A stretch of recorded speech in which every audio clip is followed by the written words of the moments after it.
उठो, कपड़े पहनो और दरवाजा बंद करो, मैं जा रहा हूँ।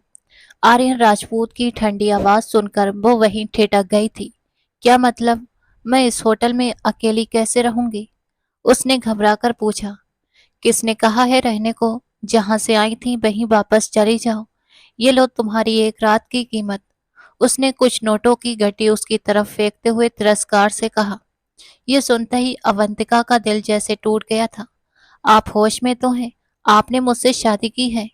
उसकी आवाज कांप रही थी। आर्यन हल्का सा हंसा। तुम्हें क्या लगा मैं तुम जैसी मामूली सी लड़की से शादी करूंगा? तुम तो बस मेरा बदला थी। जाकर अपने बाप को मेरा नाम बताना, वो सब समझ जाएगा। ये कहकर वो उसे वहीं रोता हुआ छोड़कर चला गया। कुछ महीनों बाद आर्यन अपने दोस्त से मिलने के लिए उसके क्लिनिक पहुंचा था। मुबारक हो मिस अवंतिका, अल्ट्रासाउंड में बच्चा दिखाई दे रहा है। डॉक्टर की बात सुनकर उसके कदम जैसे वहीं रुक गए थे। शहर की चमकती रोशनियों और शोर को चीरती हुई गाड़ी में बैठा आर्यन राजपूत सड़क पर नजरें जमाए चलता जा रहा था। शाम धीरे धीरे गहरी होती जा रही थी। उसने एक नज़र घड़ी पर डाली और फिर ड्राइविंग पर ध्यान देने लगा था। लेकिन सच ये था कि उसका ध्यान उतना नहीं था जितना वो दिखा रहा था। उसके अंदर एक अजीब सी बेचैनी थी जो उसे आने वाले वक्त के तूफान का इशारा दे रही थी। शहर के एक बड़े होटल में कोई उसका इंतजार कर रहा था, जो बार बार मैसेज करके उसे बुला रहा था। उस ख्याल से उसके होठों पर हल्की सी मुस्कान आई, आंखों में चमक उभर आई थी।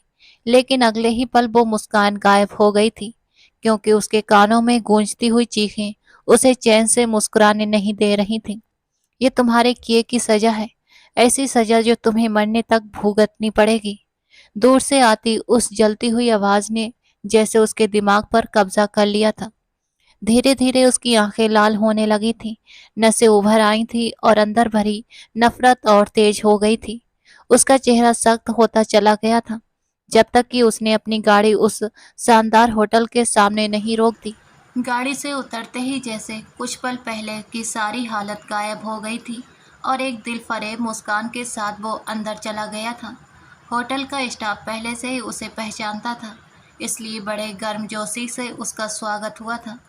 वो सीधे उसी कमरे की तरफ गया जो उसने पहले से बुक कर रखा था। मैनेजर खुद उसे कमरे तक छोड़ने आया था, क्योंकि ये खास इंतजाम सिर्फ आर्यन राजपूत के लिए होता था। दरवाज़ा खोलकर जैसे ही वो अंदर गया, बेड पर बैठी बेचैन सी अवंतिका ने हल्का सा सिर उठाकर उसे देखा। आर्यन कुछ पल के लिए वहीं रुक गया था। सामने बैठी अवंतिका इतनी खूबसूरत लग रही थी कि नज़रें हटाना मुश्किल हो गया था।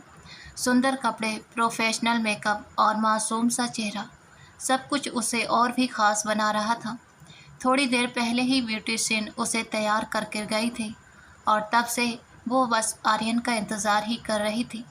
अंदर ही अंदर उसका दिल जोरों से धड़क रहा था। डर और बेचैनी उसकी आंखों में साफ दिखाई दे रही थी। लेकिन जैसे ही उसने आर्यन को सामने देखा, उसका दिल थोड़ा सा संभल गया था। हल्की सी मुस्कान उसके होठों पर आई, लेकिन उसने नज़रें झुकाकर उसे छुपा लिया था। शाम का अंधेरा बढ़ रहा था और उसे लग रहा था कि डर के मारे उसका दिल कभी भी रुक सकता है। जिंदगी में पहली बार उसने किसी मर्द पर भरोसा किया था, और अगर आज वो उसे इस तरह छोड़ देता तो शायद वो टूट कर बिखर जाती। लेकिन इसके बाद जो कुछ अवंतिका के साथ होने वाला था, वो उसकी सोच से भी बाहर था। फ़र्क बस इतना था कि उसे बीच रास्ते में छोड़ने की बजाय आर्यन राजपूत उसके सामने खड़ा था और बड़े आराम से उसकी ठोड़ी अपने उंगलियों से उठाकर उसके चेहरे को देख रहा था। मुझे अंदाज़ा नहीं था कि तुम इतनी खूबसूरत हो। उसकी धीमी और भारी आवाज़ सुनकर अवंतिका के होठों पर हल्की सी मुस्कान आ गई थी। आर्यन उसकी मुस्कान को ऐसे देख रहा था जैसे उस पर पूरी तरह खो गया हो। उसने उसे हल्के से अपनी तरफ घुमाया और उसके लंबे बालों को छूने लगा था। उसके बालों की खुशबू उसे और भी पागल कर रही थी। उसकी नज़रें धीरे धीरे उसकी आंखों से होते हुए उसके होठों तक आकर रुक गई थी, फिर उसके गाल पर बने छोटे से तिल पर टिक गई थी। अवंतिका ये सब देखकर थोड़ी सी घबरा गई। उसका दिल बहुत तेज़ धड़क रहा था, और ऐसा होना भी लाजमी था। जब कोई इस तरह बेझिझक देखे तो कौन खुद को संभाल पाएगा। उसकी सांसें तेज हो गई थी और वो अपने आप को 2 कदम पीछे हट गई थी। मुझे डर लग रहा है, शादी कब होगी? उसके इस सवाल ने आर्यन को एक पल के लिए चुप कर दिया था, लेकिन फिर उसने हल्का सा मुस्कुराकर कहा, बस थोड़ी देर में हो जाएगी। फिर तुम्हें डरने की ज़रूरत नहीं पड़ेगी। उसने उसकी गर्दन पर आए बालों को हटाया और हल्की सी मुस्कान दी थी। अवंतिका ने भी मजबूरी में हल्की सी मुस्कान दे दी। शादी के बाद आप मुझे घर छोड़ देंगे ना? उसने मासूमियत से पूछा, लेकिन आर्यन ने उसकी बात को नज़रअंदाज कर दिया। तुम्हें तो ये पूछना चाहिए कि शादी के बाद तुम मेरी हर बात को सह पाओगी या नहीं। अवंतिका उसे समझ ही नहीं पा रही थी, बस चुपचाप उसे देखती रही। वो यहाँ सिर्फ इस भरोसे पर आई थी कि शादी के बाद वो उसे घर छोड़ देगा, लेकिन आर्यन का बार बार उसके करीब आना और इस तरह बातें करना उसे थोड़ा अजीब लग रहा था। ये सब सिर्फ अंदेशा था या सच, वो समझ नहीं पा रही थी। शायद ये अंधी मोहब्बत ही थी। तभी दरवाजे पर दस्तक हुई और वकील 2-3 लोगों के साथ अंदर आए थे। सारे इंतजाम पहले ही आर्यन ने कर रखे थे। वो अपने इरादों को इतनी आसानी से किसी पर जाहिर नहीं होने देना चाहता था, इसलिए सब कुछ अपनी मर्जी से सेट करके आर्यन राजपूत यहाँ हर चीज़ कंट्रोल कर रहा था। जैसे ही लोग अंदर आए, अवंतिका शर्मा जल्दी से अपना दुपट्टा ठीक करके वहीं बैठ गई थी। आर्यन भी उसके पास आकर बैठ गया। उसके इशारे पर वकील ने शादी की रस्में शुरू कर दी और अवंतिका की आंखों में आंसू भर आए। उसके हाथ बुरी तरह कांप रहे थे, क्योंकि आज वो सिर्फ एक रिश्ता नहीं जोड़ रही थी, बल्कि अपने कई पुराने रिश्तों को पीछे छोड़कर आई थी। वो रिश्ते अच्छे थे या बुरे, लेकिन बचपन से उसके साथ थे। उन्हीं के बीच वो बड़ी हुई थी और आज ऐसे मौके पर उनका साथ होना ज़रूरी था। उसने एक ऐसे इंसान पर भरोसा किया था जो उससे प्यार का दावा करता था, जो लोगों में अपनी अच्छी छवि के लिए जाना जाता था, और उसे यकीन था कि उसके पापा भी उसके इस फैसले को मान लेंगे। वकील ने जब उसकी रजामंदी पूछी तो उसने कांपते हुए सिर हिला दिया था। कांपते हाथों से साइन करते ही उसने अपने सारे हक इस इंसान के नाम कर दिए थे, जो अब उसकी ज़िंदगी का अकेला हकदार बन चुका था। थोड़ी देर बाद सब लोग आर्यन को बधाई देकर कमरे से निकल गए और वो बेचैनी से उसकी तरफ बढ़ी थी। चलो अब मुझे घर छोड़ दो। उसकी हालत ऐसी थी कि अभी भी उसके हाथ कांप रहे थे। तभी आर्यन ने उसकी कमर पकड़कर उसे अपने करीब खींच लिया। शादी की बधाई तो ले लो जान, घर भी छोड़ दूंगा, उसने मुस्कुराते हुए कहा। वो दोनों इतने करीब खड़े थे कि एक दूसरे की धड़कनें साफ सुनाई दे रही थीं और उनकी सांसों की गर्माहट एक दूसरे को छू रही थी। धीरे धीरे आर्यन राजपूत उसके करीब आया और उसके होठों को अपनी गिरफ्त में ले लिया। अवंतिका शर्म से पूरी तरह लाल हो गई थी और बस उसे देखती रह गई थी। आर्यन ने हल्की मुस्कान के साथ उसकी ठोंडी को छूते हुए कहा कि शादी के बाद पति पत्नी के बीच ये सब होना आम बात होती है और अब तुम्हारा भी हक बनता है। उसकी ये बात सुनकर अवंतिका और ज़्यादा उलझन में पड़ गई थी। उसने नज़रें झुकाई और अपने कपड़ों की तरफ देखते हुए धीरे से कहा कि मैं कपड़े बदल लेती हूँ, फिर हमें घर भी तो जाना है, वहाँ सब लोग परेशान होंगे। पहले तो यही तय हुआ था, लेकिन अब आर्यन के इरादे बदल चुके थे। उसने तुरंत कहा कि आज की रात यहीं रुक जाओ, कल मैं खुद तुम्हें घर छोड़ दूँगा। वैसे भी मैंने 3 दिनों के लिए कमरा बुक किया है, तो अपनी पत्नी के साथ वक्त बिताना तो बनता ही है। अवंतिका ने घबराकर उसका हाथ अपने सीने से दूर करते हुए कहा कि पापा कभी ये बात नहीं मानेंगे। हमारे यहाँ किसी लड़की का रात भर घर से बाहर रहना बहुत ही गलत समझा जाता है। आर्यन ने उसकी बात बीच में ही रोक दी और उंगली उसके होठों पर रखकर बोला कि बिना मम्मी पापा की मर्जी से शादी करना भी तो गलत होता है, वो तो तुम कर चुकी हो। अवंतिका कुछ पल तक उसकी आंखों में देखती रह गई। उसे समझ नहीं आ रहा था कि वो मजाक कर रहा है या कुछ और, लेकिन उसके अंदर अजीब सा डर बढ़ने लगा था। तभी आर्यन ने उसे अपनी तरफ खींच लिया और बिना उसकी इजाज़त से उसे अपने करीब करने लगा था। अवंतिका पूरी तरह घबरा गई थी। उसके हाथ अनजाने में उसकी शर्ट को कसकर पकड़ चुके थे। वो इस सब के लिए बिल्कुल भी तैयार नहीं थी।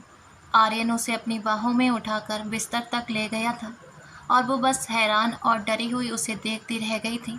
उसने घबराकर कहा, आर्यन प्लीज़। लेकिन उसने उसकी बात नहीं सुनी और उसे चुप कराते हुए उसकी धड़कनों को प्यार से छूने लगा था। धीरे धीरे वो उसके गहने उतारने लगा और अपनी जिद पूरी करने पर उतारू हो गया था। वो बोल रहा था कि उसे इस पल का बहुत इंतज़ार था। अब वो उसे पूरी तरह अपना बनाएगा और उसके बाद उसे लगेगा कि वो दुनिया की सबसे खुशकिस्मत लड़की है। लेकिन उसके इस स्पर्श में प्यार नहीं बल्कि कुछ और ही था, जिसे महसूस करके अवंतिका का दिल डर से भर गया था। ये एक अजीब सा जुनून था, ऐसी जिद जो उसे तोड़ रही थी। उसका छूना उसे सुकून देने की बजाय अवंतिका को और सिमटने पर मजबूर कर रहा था। वो धीरे धीरे उसके वजूद में उतरता जा रहा था और अवंतिका बस रोते हुए उससे राहत मांग रही थी। रिलैक्स, हर लड़की को ये सब सहना पड़ता है, उसने जैसे उसे समझाने के नाम पर और डरा दिया था। अवंतिका उसके बाजुओं में फंसी बेबस रोती रह गई थी। उसकी गर्दन पर पड़े लाल निशान साफ बता रहे थे कि ये सब कितना कठोर था। उसके होठों का फटा कोना और टूटता हुआ दिल, सब कुछ बिखर चुका था। उसने एक नज़र अपने पास सोए आर्यन राजपूत पर डाली और फिर अपने घुटनों में सिर छुपाकर रोने लगी थी। उसे अब साफ समझ आ रहा था, ये प्यार नहीं था, ये कोई गुस्सा, कोई नफरत थी जो उस पर उतारी जा रही थी। खुद को संभालते हुए उसने आंखें बंद कर ली। दिल डर चुका था, टूट चुका था, लेकिन अभी बहुत कुछ बाकी था। रोते रोते ला गई, उसे खुद भी पता नहीं चला। नींद में भी वो खुद को यही समझाती रही कि शायद आर्यन उससे प्यार करता है, क्योंकि जिसने उसे पाने के लिए इतना कुछ किया हो, वो उसे यूं ही नहीं छोड़ सकता। अगली सुबह किसी ने उसका बाजू हिलाकर उसे जगाया था। उसने झट से आंखें खोलीं, कुछ पल तक समझ नहीं पाई कि क्या हो रहा है। फिर सामने खड़े आर्यन को देखकर हल्की सी मुस्कान उसके चेहरे पर आ गई थी। Good morning. रात अच्छी थी, लेकिन इतनी भी नहीं कि सुबह को ही भूल जाओ, उसने अजीब से लहजे में कहा। वो पूरी तरह तैयार खड़ा था। अवंतिका कुछ देर तक उसे देखती रही, फिर धीरे से उठकर बैठ गई। गुड मॉर्निंग, उसने धीरे से कहा। आर्यन ने उसका हाथ पकड़कर उसे बिस्तर से नीचे खड़ा कर दिया था। लगता है खूबसूरत रात खत्म हो गई है, अब हकीकत में आ जाओ, उसने कहा। अवंतिका हैरानी से उसे देखती रह गई थी। ये क्या तरीका है आर्यन? इस बार उसकी आवाज़ थोड़ी सख्त हो गई थी। अवंतिका ने जैसे ही आर्यन की तरफ देखा, वो तंज भरी मुस्कान के साथ उसे घूर रहा था। अभी कुछ देर पहले तक उसकी मौजूदगी सुकून देती थी, लेकिन अब वही इंसान डर पैदा कर रहा था। क्या मतलब है? अवंतिका ने घबरा कर पूछा। आर्यन हंस पड़ा। अब तुम मुझसे पूछोगी कि मैं तुमसे कैसे बात करूँगा। यही वो इंसान था जिसकी बातों से कभी उसके चेहरे पर मुस्कान आ जाती थी और अब उसी की बातों से उसका दिल काँप रहा था। उसके अंदर अजीब सा डर फैलने लगा था। आर्यन प्लीज़, आप मुझे डरा रहे हैं। उसकी आवाज़ लड़खड़ा गई थी, आंखों में आंसू आ गए थे। आर्यन 2 कदम पीछे हट गया। इसलिए तो जा रहा हूँ ताकि तुम्हें डर न लगे। तुम भी निकलो यहाँ से। अवंतिका वहीं जड़ होकर खड़ी रह गई थी। क्या मतलब है? आप मेरे साथ चलेंगे ना? मेरे घर वालों को बताएंगे हमारी शादी के बारे में? उसकी आवाज़ में डर भी था, दुख भी था और उम्मीद भी थी। आर्यन का चेहरा और सख्त हो गया। तुम्हारे शरीर पर, तुम्हारी गर्दन पर, यहाँ तक कि तुम्हारी रूह पर भी मैंने ऐसे निशान छोड़ दिए हैं कि तुम्हें कुछ बताने की ज़रूरत नहीं पड़ेगी। सब समझ जाएंगे कि तुम रात भर किसके साथ थी। उसके शब्द जहर जैसे थे। अवंतिका का सहारा जैसे टूट गया था। वो दीवार का सहारा लेकर खड़ी हुई, आंखों में आंसू बहने लगे थे। आप मजाक कर रहे हैं ना? वो अब भी यकीन नहीं कर पा रही थी। आर्यन हंसा भी नहीं, उसका चेहरा पत्थर की तरह सख्त था। वही चेहरा जो उसे कभी सबसे खूबसूरत लगता था, अब उसे डरावना लग रहा था। ये कोई मजाक नहीं है और न ही हमारे बीच ऐसा कोई रिश्ता है कि मैं तुमसे मजाक करूं। मेरा काम हो चुका है, अब तुम जाओ यहाँ से, उसने बेरहमी से कहा। वो ऐसे बोल रहा था जैसे किसी की ज़िंदगी से खेलना उसके लिए कुछ भी नहीं था। कल तक जो उसके पीछे दीवाना बना फिरता था, आज उसी को ठुकरा रहा था। अवंतिका का दिल टूट गया था। मैंने कभी सोचा भी नहीं था कि आप इतने घटिया इंसान होंगे। आप जैसे घटिया सोच वाले इंसान को मैंने अपनी ज़िंदगी में कभी नहीं देखा। वो गुस्से में ज़ोर से चीख पड़ी थी। उसकी आंखें लाल हो चुकी थीं। इससे पहले कि वो अपनी बात पूरी करती, आर्यन राजपूत का जोरदार थप्पड़ उसके चेहरे पर पड़ चुका था। उसके होठों के किनारे से खून बहता हुआ ठोड़ी तक आ गया था। पल भर में उसका दिमाग सुन्न हो गया। वो जमीन पर गिरकर रोने लगी थी। आर्यन गुस्से में बोला, खबरदार, अगर मेरे खिलाफ एक शब्द भी कहा तो तुम नहीं जानती मैं तुम्हारी ज़िंदगी बर्बाद कर दूंगा। फिर उसने तंज करते हुए कहा, और औकात की बात करती हो, तुम्हारा बाप भी कुछ कम नहीं है। जाकर उससे पूछना, वो खुद बताएगा कि तुम्हारी ज़िंदगी बर्बाद करने वाला आर्यन राजपूत कौन है। अवंतिका को यकीन नहीं हो रहा था कि वो इतना गिर सकता है। एक मासूम लड़की से बदला लेने के लिए वो इतना नीचे गिर जाएगा कि शादी जैसे रिश्ते का मजाक बना देगा, प्यार का नाम तक खराब कर देगा और उसके चेहरे की मासूमियत तक छीन ले, ताकि वो ज़िंदगी भर प्यार से डरती रहे। लेकिन वो ये सब कर चुका था। आर्यन दरवाजे की तरफ बढ़ा तो अवंतिका दौड़कर उसके पैरों से लिपट गई। प्लीज़ मेरी बात सुनो, मुझे ऐसे मत छोड़ो, मेरे घर वाले मुझे मार डालेंगे। कम से कम कोई रास्ता तो बताओ, मैंने तुम्हारा क्या बिगाड़ा है। वो उसे रोकने की कोशिश करती रही, लेकिन आर्यन बिना पीछे देखे दरवाजे से बाहर निकल गया था। उसने उसकी एक नहीं सुनी। उसकी चीखें भी उसके लिए बेकार थीं। अवंतिका वहीं टूट कर रह गई थी। उसका मन कर रहा था खुद को सजा दे, खुद को ख़त्म कर दे, ताकि फिर कभी किसी के सामने ना आए। उसे लग रहा था कि अगर ज़मीन फट जाए और वो उसमें समा जाए तो अच्छा ही है। लेकिन जो दाग उसकी ज़िंदगी पर लग चुका था, अब उसे ही झेलना था। जिस प्यार के लिए वो यहाँ तक आ गई थी, अब उसी प्यार की सज़ा उसे भुगतनी थी। वो रो रो कर थक चुकी थी, लेकिन कहीं से कोई सुकून नहीं मिल रहा था। न कोई जगह, न कोई इंसान। इस दुनिया में अब उसका कोई नहीं था, और इस सब की वजह सिर्फ आर्यन राजपूत था। वो महंगा कमरा जिसमें रहना उसके बस की बात नहीं थी, अब उसके लिए बोझ बन गया था। उसे अपनी पढ़ाई की फीस भरने के लिए भी कितनी मेहनत करनी पड़ती थी। दोपहर होते होते वो होटल के बाहर निकल आई थी। बाहर की दुनिया जैसे आग उगल रही थी। कल तक सब कुछ कितना खूबसूरत था, और आज वही चीज़ें उसे चुभ रही थीं, जैसे हर याद उसकी रूह को जख्म दे रही हो। उसे ऐसा लग रहा था जैसे उसके होश ही छिन गए हों, जैसे वो किसी ऐसी कैद में फंस गई हो जहाँ से निकलना नामुमकिन हो। अपने घर के दरवाजे तक पहुँचते पहुँचते उसे लगा जैसे उसने सदियों का सफ़र तय कर लिया हो।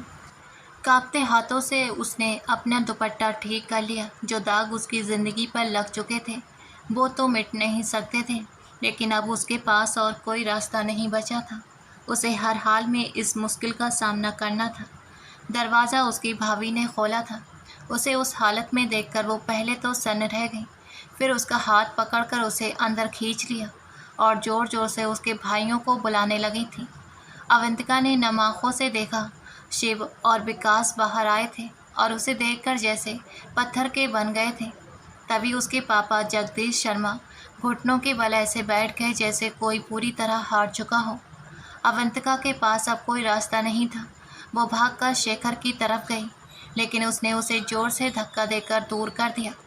भगवान के लिए मुझे माफ़ कर दो पापा भैया, मुझसे बहुत बड़ी गलती हो गई है, मुझे माफ़ कर दो। वो रो रो कर गिड़गिड़ा रही थी। उसकी चीख पुकार से पूरा आंगन गूंज रहा था, लेकिन वहाँ कोई उसे माफ़ करने वाला नहीं था। उसके भाइयों ने, शिव और विकास ने उसे इतना मारा कि वो बेहोश होकर ज़मीन पर गिर गई। जगदीश शर्मा, उसके पिताजी, जिसने कभी उसे बेटी की तरह प्यार नहीं दिया, आज उसे अपनी बर्बादी की वजह बता रहा था। इसे मार ही देते तो अच्छा था। ये जहाँ भी जाएगी हमारी इज्जत मिट्टी में मिलाएगी। बता कौन था वो, कितने पैसे लिए तुमने, या किसके साथ भागी थी? उसने उसका जोर से पकड़ते हुए पूछा, जो पहले ही चोटों से नीला पड़ चुका था। अवंतिका ने रोते हुए कहा, नहीं, मैंने खुद को किसी को नहीं बेचा। मैंने उससे शादी की थी, वो मेरा पति है। लेकिन उसकी बात पूरी भी नहीं हुई थी कि फिर से उसे पीटना शुरू कर दिया गया। पूरा दिन वो मार खाती रही। उसे समझ आ गया था कि अगर वो यहीं रही तो मर जाएगी, क्योंकि कोई भी उसे माफ़ करने वाला नहीं था। अब तक तो उसके भाई और उसके पापा उसे ख़त्म कर चुके होते, लेकिन शायद इसलिए रुके हुए थे क्योंकि आस पड़ोस के लोगों को भी इस बात का पता चल चुका था। उन्हें भी समझ आ गया था कि अगर वो उसे मार कर कहीं छुपा भी देंगे तो उनकी अपनी ज़िंदगी बर्बाद हो जाएगी। इसलिए उन्होंने उसे एक कच्चे पुराने कमरे में बंद कर दिया था और बाहर से दरवाजे में कुंडी लगाती। वो भूखी प्यासी वहीं मर जाती। बस शाम को थोड़ा सा खाना इसलिए दे देते थे ताकि वो जिंदा रहे। उसकी भाभी तो जैसे पुराना बदला निकाल रही थी।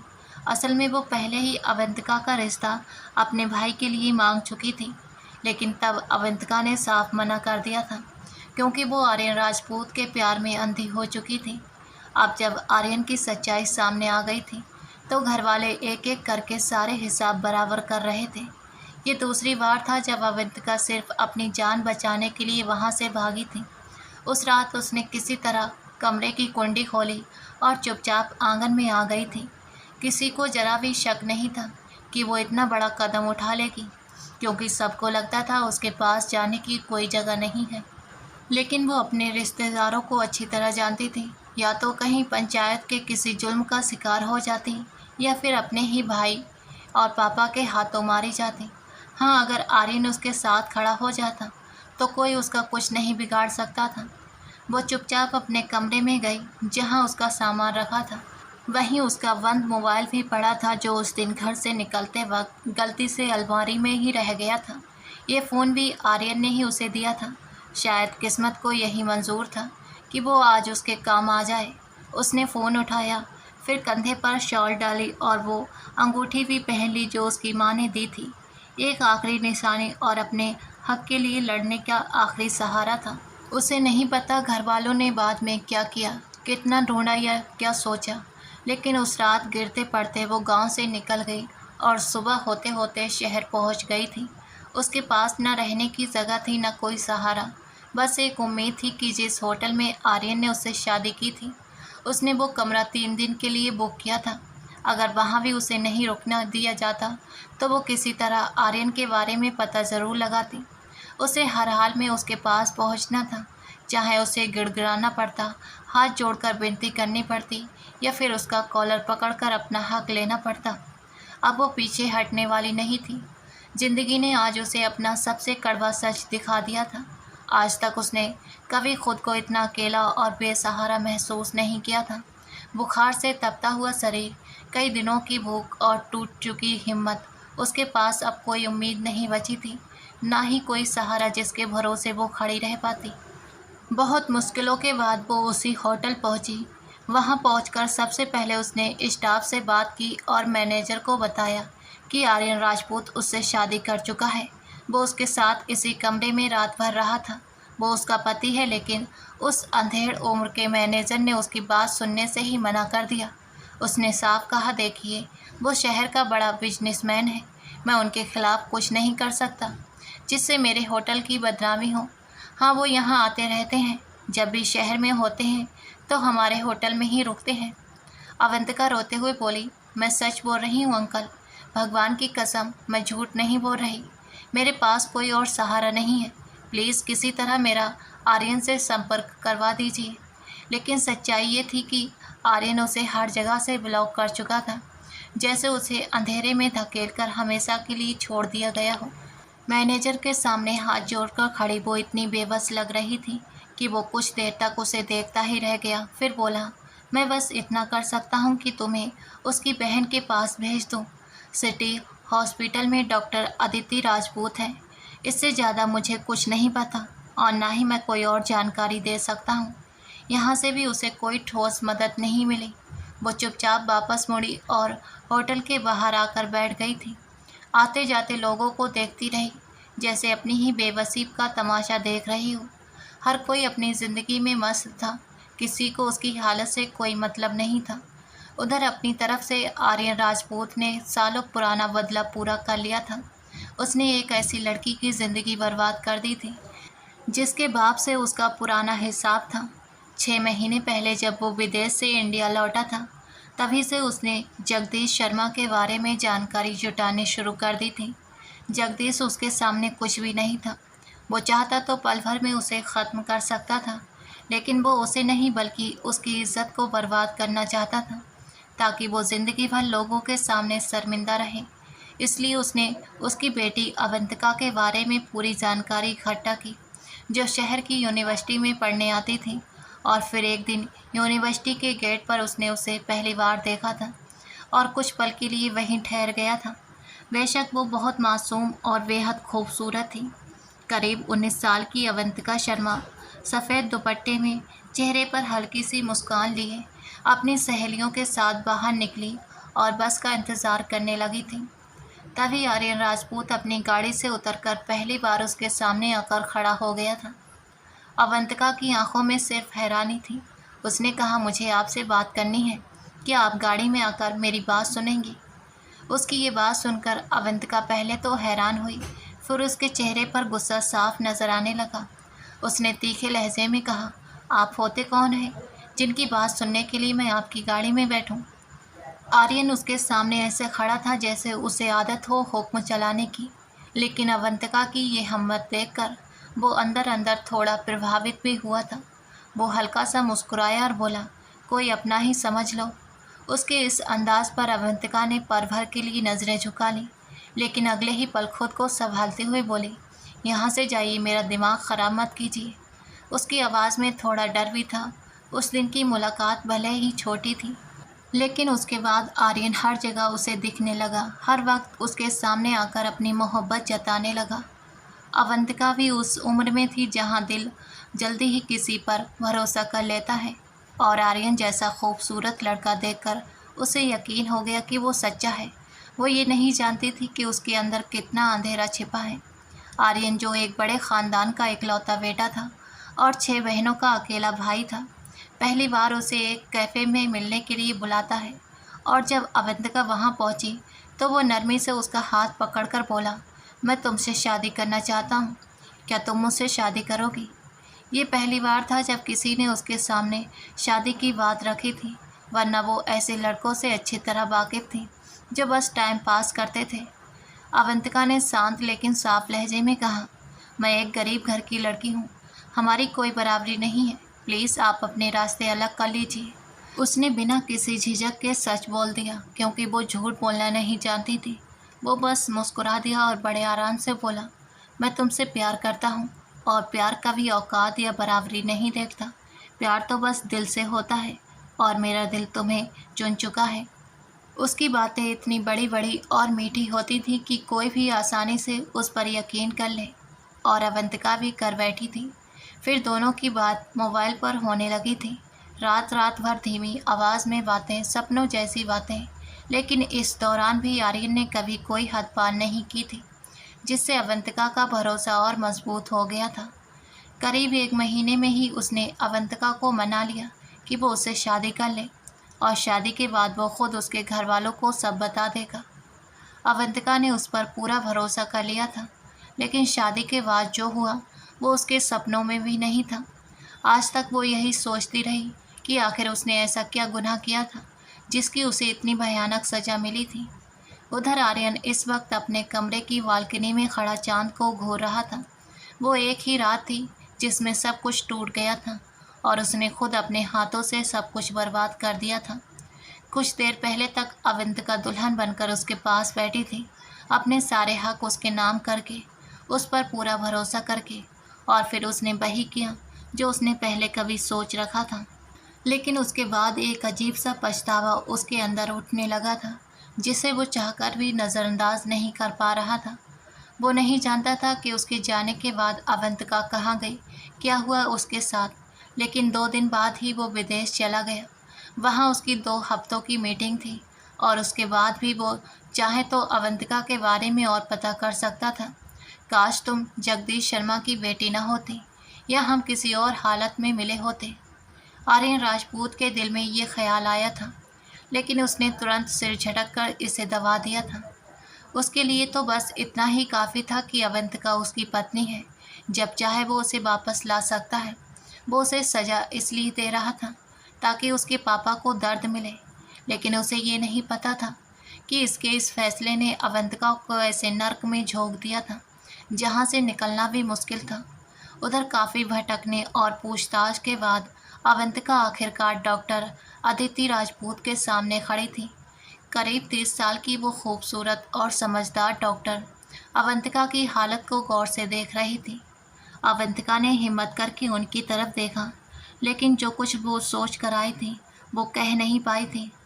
आखिर उसने धीरे से कहा, मुझे यहाँ जॉब दे दीजिए प्लीज़। अदिति ने हैरानी से उसे देखा और बोली, पहले अपने घर वालों के बारे में बताओ।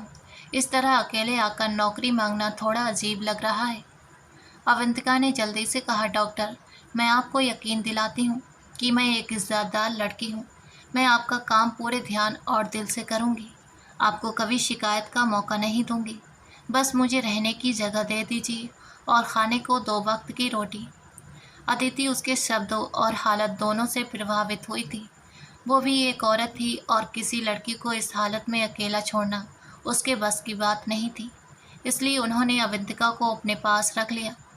अवंतिका के पास उसका मोबाइल भी था जिसमें आर्यन राजपूत के साथ की सारी चैट और सबूत मौजूद थे जिनमें वो सच साबित कर सकती थी। लेकिन अब उसके दिल में इतना डर बैठ चुका था कि वो कुछ करने की हिम्मत नहीं जुटा पा रही थी। जब एक औरत बार बार ठोकर खाती है तो उसका भरोसा खुद से ही उसे छूटने लगता है। अवंतिका के पास अब कोई नहीं था जो उसका साथ देता, कोई नहीं था जो उसके पीछे खड़ा होता। धीरे धीरे वो खुद को कमज़ोर समझने लगी थी और एक वक्त ऐसा आया जब उसने पूरी तरह चुप रहना ही बेहतर समझ लिया था। अब उसके अंदर सिर्फ डर था कि कहीं भी कभी भी आर्यन राजपूत उसे फिर से ठुकरा सकता है। वो अब तक उसे ढूंढते हुए यहाँ तक नहीं आया था और उसे यकीन हो चुका था कि न वो इस शादी को मानेगा और न उसे अपनी पत्नी मानेगा, बल्कि उसके हिस्से में और दर्द ही आएगा। वो डॉक्टर अदिति राजपूत के पास इज्जत से रहने लगी थी, लेकिन दिल में एक आग भी थी, एक इंतज़ार उस दिन का जब वो सबके सामने आर्यन की सच्चाई खोल देगी। कभी उसे उससे बेहद प्यार था, इतना कि अगर उससे अपने प्यार का इजहार करने को कहा जाता तो शायद वो शब्द ही न ढूंढ पाती।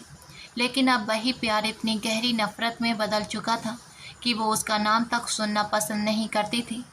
कुछ ही दिनों में अदिति को समझ आ गया कि अवंतिका बहुत ही शांत, सीधी और अपने काम में रहने वाली लड़की है।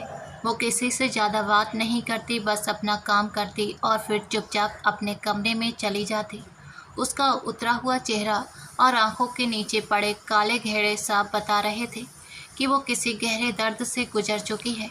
कई बार डॉक्टर अदिति ने उसे पूछने की कोशिश भी की, क्योंकि वो दिल की बहुत नर्म थी और वो एक काबिल डॉक्टर भी थी। उसकी शादी डॉक्टर समीर मेहता से हो चुकी थी, जो एक हार्ट सर्जन थे, और वो आर्यन की बड़ी बहन भी थी। सौतेली ही सही, लेकिन रिश्ता था। फिर भी अवंतिका हर बात टाल देती थी, लेकिन शायद किस्मत को कुछ और ही मंजूर था। एक दिन हॉस्पिटल के कॉरिडोर में वो अचानक चक्कर खाकर बेहोश हो गई। जब उसे होश आया तो वो हॉस्पिटल के बेड पर थी। डॉक्टर अदिति ने उसके कुछ टेस्ट करवाए और जब रिपोर्ट देखी तो वो खुद भी हैरान रह गई थी। जिस लड़की को वो अब तक सीधी सादी और बेगुनाह समझ रही थी, उसके बारे में इतना बड़ा सच सामने आ गया था कि वो यकीन नहीं कर पा रही थी। उसके अंदर गुस्सा भर गया। उन्हें लगा जैसे उनके ही घर में उनकी आंखों के सामने कोई बड़ा राज छुपाया जा रहा था। बताओ, तुम कौन हो और क्या करती हो? डॉक्टर अदिति राजपूत ने पहली बार सख्त आवाज़ में उससे पूछा। अवंतिका पीले पड़े चेहरे और भीगी आंखों के साथ चुपचाप बैठी थी। उसके हाथ बुरी तरह कांप रहे थे। मैं तुमसे कुछ अदिति ने फिर से तेज आवाज़ में कहा। इस बार उसने धीरे से सिर उठाकर उसकी तरफ देखा और बोली, मैं एक इज्जतदार लड़की हूँ, मेरा कोई गलत पैसा नहीं है। उसकी बात सुनकर अदिति ने सामने रिपोर्ट रख दी और गुस्से में बोली, तुम प्रेग्नेंट हो, बिना शादी के माँ बनने वाली हो और ख़ुद को शरीफ कहती हो। ये सुनते ही अवंतिका जैसे पत्थर बन गई।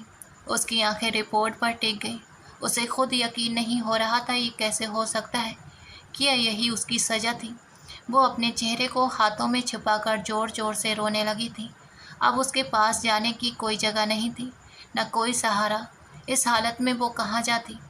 अदिति कुछ पल उसे देखती रही, फिर उनका दिल पसीज गया था। वो आगे बढ़ी और उसके कंधे पर हाथ रखकर नरमी से बोली, क्या तुम शादीशुदा हो? अगर तुम किसी परेशानी में हो तो मुझ पर भरोसा कर सकती हो। कुछ पल चुप रहने के बाद अवंतिका ने कांपती आवाज़ में कहा, ये बच्चा आर्यन राजपूत का है, आपके भाई का। यह सुनते ही अदिति जैसे सन्न रह गई थी। वो झटके से अपनी कुर्सी से उठ खड़ी हुई। कुछ देर तक उसके पास बोलने के लिए शब्द ही नहीं थे। तुम जानती हो तुम क्या बोल रही हो? उन्होंने गुस्से में कहा। लेकिन अवंतिका ने हिम्मत जुटाकर कहा, मैं झूठ नहीं बोल रही। मैं आपके भाई आर्यन राजपूत की पत्नी हूँ और ये बच्चा भी उन्हीं का है।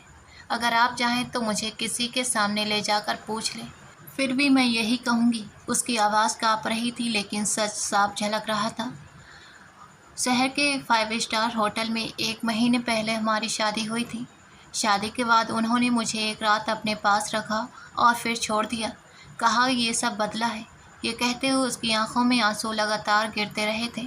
उसकी हालत और उसकी बातों की सच्चाई उसके चेहरे पर साफ नजर आ रही थी। डॉक्टर अदिति को ऐसा लग रहा था जैसे किसी ने उनकी सांसें ही रोक दी हों। वो कुछ पल के लिए बिल्कुल सन्न हो गई थी। अवंतिका रोते हुए बोलती चली गई। उसके बाद मेरे भाइयों और मेरे पापा ने मुझे अपनाने से मना कर दिया। मुझे एक कमरे में बंद कर दिया ताकि मैं धीरे धीरे मर जाऊं। भूखा प्यासा रखकर मुझे ख़त्म करना चाहते थे, लेकिन मैं किसी तरह अपनी जान बचाकर वहां से भागी और वापस उसी होटल पहुंच गई थी, सिर्फ इसलिए कि आपके भाई के पैरों में गिर जाऊंगी और वो मुझे अपना ले। लेकिन मुझे क्या पता था वो इतना गिरा हुआ इंसान निकलेगा। ये कहते कहते वो थक कर कुर्सी पर बैठ गई। अब जैसे उसके पास कहने को कुछ बचा ही नहीं था। अदिति जानती थी कि ये लड़की जानती थी कि वो आर्यन राजपूत की बहन है, फिर भी उन्होंने खुद को संभालते हुए सख्त लहजे में पूछा, तुम्हारे पास कोई सबूत है? अवंतिका ने तुरंत अपना मोबाइल आगे कर दिया। इसमें हमारी सारी चैट्स हैं, कुछ फ़ोटो भी हैं जो मैंने छिपा कर ली थी। मेरे पास शादी का कागज़ नहीं है, लेकिन अगर आपको फिर भी यकीन नहीं है तो आप बच्चे का डीएनए टेस्ट करवा लीजिए। अदिति चुप होकर उसकी बातें सुनती रही। उसके दिमाग में अपने भाई की पूरी ज़िंदगी घूम रही थी। 4 बहनों का इकलौता भाई, जिसने कभी किसी के साथ भेदभाव नहीं किया था, जो हमेशा अपनी बहनों से बहुत प्यार करता था, जिसकी पर्सनैलिटी ऐसी थी कि कोई भी उस पर भरोसा कर ले। वही आर्यन क्या इतना नीचे गिर सकता है? सामने बैठी अवंतिका इतनी मासूम लग रही थी कि ये मानना मुश्किल था कि वो खुद किसी के पीछे भागी होगी। उसकी हालत ही बता रही थी कि उसकी ज़िंदगी पूरी तरह बर्बाद हो चुकी है। उधर आर्यन 2 हफ्तों के अंदर विदेश से वापस आ गया था, लेकिन इस लड़की को ढूंढने के लिए उसने हर जगह कोशिश की, फिर भी वो उसे कहीं नहीं मिली थी। न उससे मुलाकात हुई, न ही उसकी एक झलक दिखी थी। इलाके वालों ने आर्यन राजपूत को यही बताया था कि उसके भाइयों और पापा ने अवंतिका को मार डाला है। ये सुनते ही उसने गुस्से में आकर जगदीश शर्मा की कॉलर पकड़ ली। कहाँ है तुम्हारी बेटी, बताओ मुझे। वो अब भी उसे तुम्हारी बेटी ही बोल रहा था। जगदीश ने ठंडे लहजे में जवाब दिया, वो मर गई है। ये सुनकर आर्यन जैसे अंदर से हिल गया था। उसे समझ नहीं आया कि ये कैसे हो सकता है।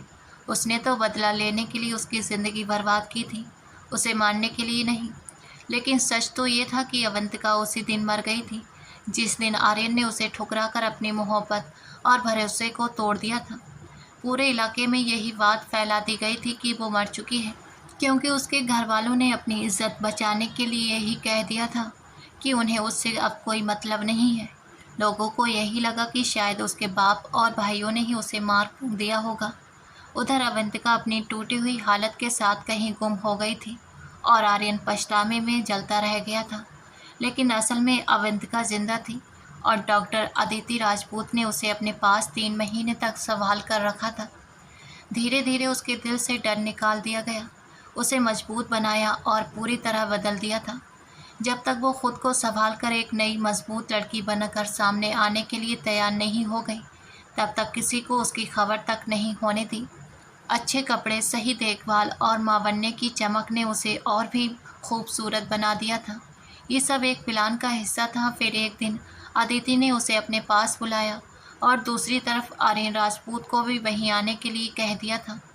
अवंतिका के होठों पर एक गहरी रहस्यमयी मुस्कान फैल गई थी।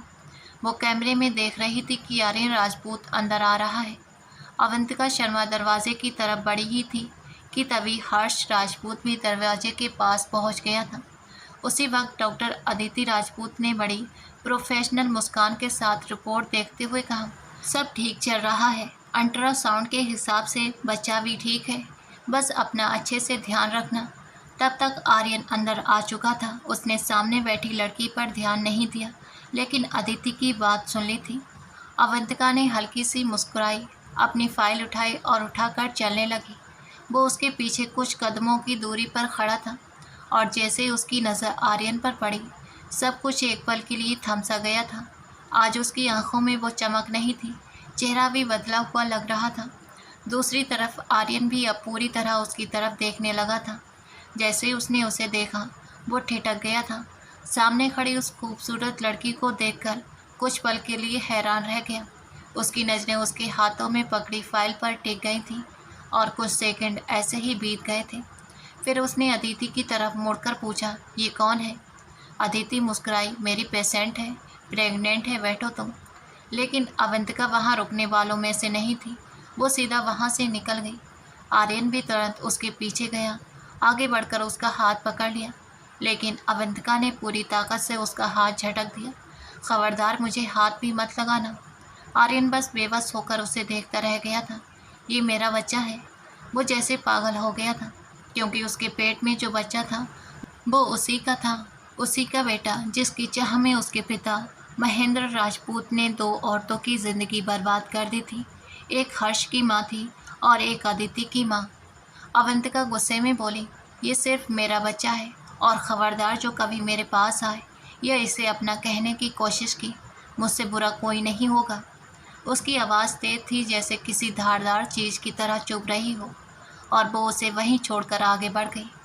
आर्यन सीधा वापस अदिति के पास आया और गुस्से में बोला, तुम बताओगी मुझे कि वो लड़की कौन है और कहाँ रहती है? कब से जानती हो उसे? अदिति ने बाहें सीने पर बांध ली और शांत होकर बोली, ये तो तुम बताओ, वो कौन है जिसके पीछे तुम पागलों की तरह घूम रहे हो? वो मेरी बीवी है अदिति। ये सुनकर सब चौंक गए, लेकिन वो मान चुका था। इतने समय में वो उसे पागलों की तरह ढूंढ रहा था। अब सामने आई तो खुद को कैसे रोकता? उसके अंदर पछतावा और दर्द दोनों थे। जब ये सच्चाई उसकी माँ शारदा देवी को पता चली तो वो भी हिल गई थी। अदिति ने आगे कहा, वो जगदीश शर्मा की बेटी है मम्मी, उसी आदमी की जिसने आपके साथ गद्दारी की थी, जिसने नाना जी से पैसे लेकर आपको महेंद्र राजपूत जैसे इंसान के हवाले कर दिया गया था। यही तो सब हुआ था सालों पहले। शारदा देवी जो उस हवेली की बेटी थी, उन्हें वहीं काम करने वाले जगदीश शर्मा से प्यार हो गया था। जब उनका प्यार अपने चरम पर पहुंचा तो उनके पिता को सब पता चल गया। उन्होंने जगदीश के सामने पैसे रखकर साफ कह दिया कि मेरी बेटी से दूर हो जाओ, और वो पैसे लेकर हमेशा के लिए गायब हो गया। बस उसी एक गलती की सज़ा शारदा देवी को ये मिली कि उनकी शादी महेंद्र राजपूत की दूसरी बीवी बनाकर कर दी गई, जहां उन्हें पूरी ज़िंदगी ताने और अपमान झेलना पड़ा था। उसी पुराने बदले की आग में आर्यन राजपूत ने वो सब किया था, जिसकी सज़ा अब खुद उसे मिल रही थी। वो दिन रात अवंतिका शर्मा के दरवाजे पर जाता रहा, लेकिन अब वो इतनी सख्त हो चुकी थी कि दरवाज़ा खोलकर उसका चेहरा तक नहीं देखती थी। उस दिन भी वो अपने चेकअप के लिए हॉस्पिटल आई थी। तभी आर्यन उसे ज़बरदस्ती अपने साथ ले गया था। वो बस उससे बात करना चाहता था।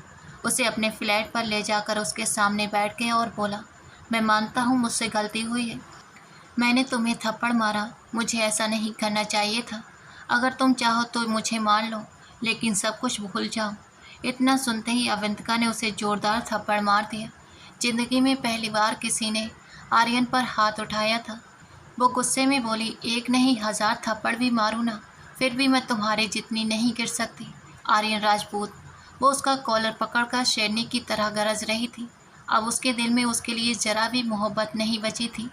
उधर डॉक्टर अदिति राजपूत को पहले ही सब पता चल गया था कि उसे आर्यन लेकर गया है, इसलिए उन्होंने घर पर सबको बता दिया और साफ कह दिया कि अगर उसने अवंतिका को तुरंत नहीं छोड़ा तो वो पुलिस में शिकायत करेंगी। उसके पास सिर्फ शाम तक का वक्त था और उसे हर हाल में अवंतिका को मनाना था। अवंतिका गुस्से में बोली, पहले मुझसे प्यार का नाटक किया, फिर मेरी बेइज्जती कर कर मुझे अकेला छोड़ दिया, और अब माफ़ी मांगने आए हो। हर बार माफ़ी नहीं मिलती, कभी कभी सज़ा भी मिलती है आर्यन राजपूत, और तुम्हारी सज़ा यही है कि तुम जिंदगी भर तड़पोगे। वो ज़ोर ज़ोर से चिल्ला रही थी। आज उसे उससे कोई डर नहीं था। आज वो अपने फैसले खुद लेने के लिए आज़ाद थी। चाहे वो उसे मार भी देता, लेकिन वो उसके सामने झुकने वाली नहीं थी। आर्यन टूटे हुए लहजे में बोला, मैं तुम्हारे बिना नहीं रह सकता अवंतिका। मैंने तुमसे सच में प्यार किया था। लेकिन उसी प्यार को बदले की आग में जला दिया। आज वो उसी तरह बेबस था जैसे कुछ महीने पहले अवंतिका उसके सामने खड़ी थी। उधर डॉक्टर अदिति ने पुलिस में शिकायत कर दी कि एक गर्भवती लड़की को जिसे पहले शादी का झांसा दिया गया, अब अगवा करके टॉर्चर किया जा रहा है। अवंतिका ने गुस्से में कहा, मैं तुम्हारी मोहब्बत पर लानत भेजती हूँ। आर्यन ने उसे पकड़कर अपने सीने से लगा लिया। मैं तुमसे इतना प्यार करता हूँ कि तुम्हारे हर जख्म पर मरहम बन जाऊँगा। बस एक बार मुझ पर भरोसा कर लो। वो घुटनों के बल उसके सामने बैठ गया था। आज वही लड़की उसकी बेइज्जती कर रही थी जिसे वो पहले तोड़ चुका था।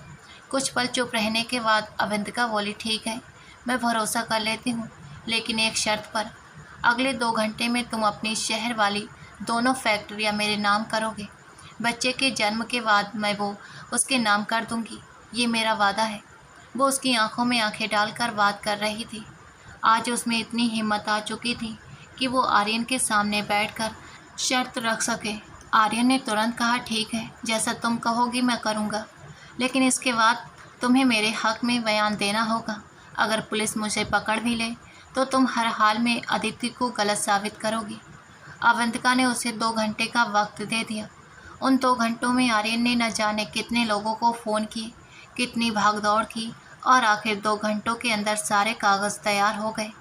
जाते जाते वो ठंडे लहजे में बोला, याद रखना, अगर तुमने मेरे खिलाफ जाने की कोशिश की या मुझे अधूरा छोड़ा तो मैं तुम्हें कभी तलाक नहीं दूंगा। तुम पूरी ज़िंदगी मेरे नाम पर बैठी रहोगी। ये कहते हुए आर्यन राजपूत ने उसे घूरा और फिर पेन उठाकर कागज़ों पर साइन कर दिए। शहर की दोनों फैक्ट्रियां अब उसके नाम थीं। अब तो कहो कि तुमने मुझे माफ़ कर दिया, अब तो कहो कि तुम मेरे साथ रहने के लिए तैयार हो। अवंतिका चुपचाप सिर झुकाए खड़ी रही थी। तभी उसने उसे पकड़कर अपने सामने खींच लिया। मैं तुमसे बहुत प्यार करता हूँ। ये कहते हुए उसने उसके माथे और गालों पर किस करने लगा था। ये सच था कि वो उससे प्यार तो करता था, लेकिन उसी प्यार के बदले की आग में झोंककर उसने उसे जितना तड़पाया था उतना खुद भी तड़प चुका था। अवंतिका ने बस इतना कहा, मुझे हवेली ले चलो। वो तुरंत गाड़ी निकाल कर उसे अपने साथ हवेली ले आया। रास्ते पर वो मीठी मीठी बातें करता रहा, लेकिन वो खामोश बैठी रही। कभी कभी मजबूरी में हल्की सी मुस्कान दे देती। दिल अभी भी मानने को तैयार नहीं था। इतना सब झेलने के बाद किसी पर दोबारा भरोसा करना आसान नहीं होता।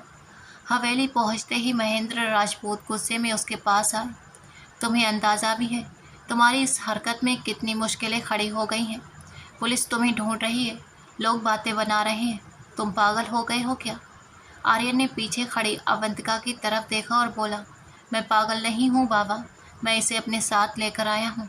ये मेरी बीवी है, मेरे बच्चे की माँ है। अब ये हमारे साथ यहीं रहेगी, सब ठीक हो जाएगा, आप बस भरोसा रखिए। उसने उसका हाथ पकड़कर उसे अपने पास खींच लिया। घर में सब लोग मौजूद थे, जैसे कोई तमाशा देख रहे हों। तभी डॉक्टर अदिति राजपूत आगे आई।